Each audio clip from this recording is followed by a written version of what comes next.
after some research and some help, I finally identified it. It's not actually a handmade, well, not a homemade guitar anyway. It's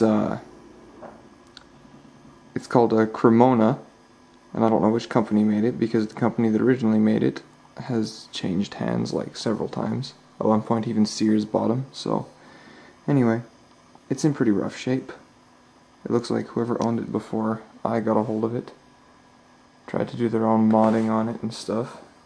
The headstock's kind of messed up. You can see here there's a little design. Looks like someone etched it with a pen or something. But overall, I think it's in pretty good condition. I paid $30 for it. I'm making this video so maybe someone can see it and get some reference and help me out maybe, because I'm not very, not very learned in doing this kind of thing. I figure my first step would be to sand the finish off that the person who owned it last must have put on it. I don't know if you can see it much. It is, I don't know if it's some sort of a spray-on lacquer or something, but it's not very thick. If you can hear when I rub my hand across it, it's pretty rough. So my thought was I'd sand that off, as well as the back of the neck. He's put some sort of lacquer on there too, but it's also pretty rough. So I figured anyway I would sand it all off and start with some dye or something.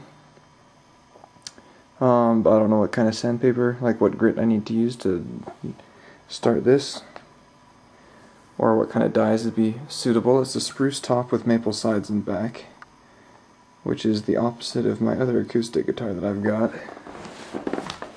This one over here. But I'm thinking in the end I'd like to have a nice smooth gloss finish like this on it, back on this guitar.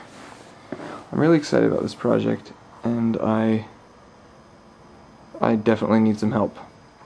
I've put together one Warmoth guitar before, and of course it was a solid body, and so I am honestly scared to death to start screwing around with this thing.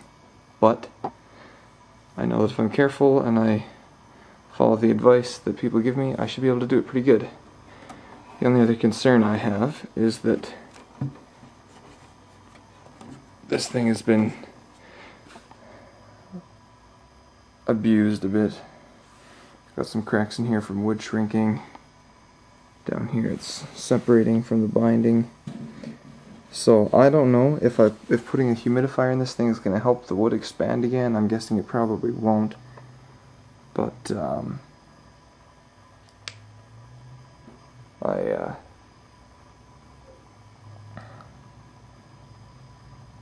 I'm really looking forward to working on it. Sorry, I didn't really rehearse this video first, so I don't really know what to say. But yeah, anyway. The frets need to be replaced. They're worn down to almost nothing.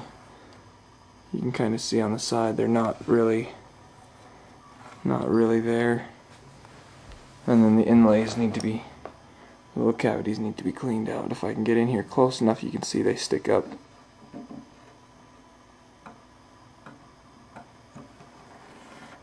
But yeah, aside from that, I gotta clean it up some good.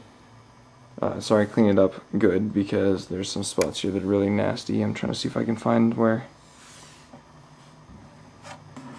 like, the binding is pretty scratched up. That's from the pick guard, obviously, but there's some other places where it's pretty dirty.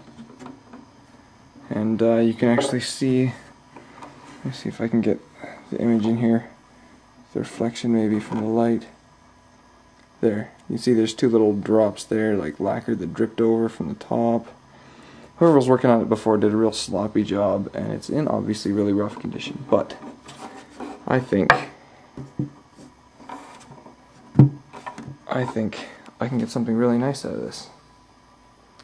So really this video is just so you can really kind of see what I'm working with, and I'll post it on the forum so you have more of a three-dimensional kind of view of it.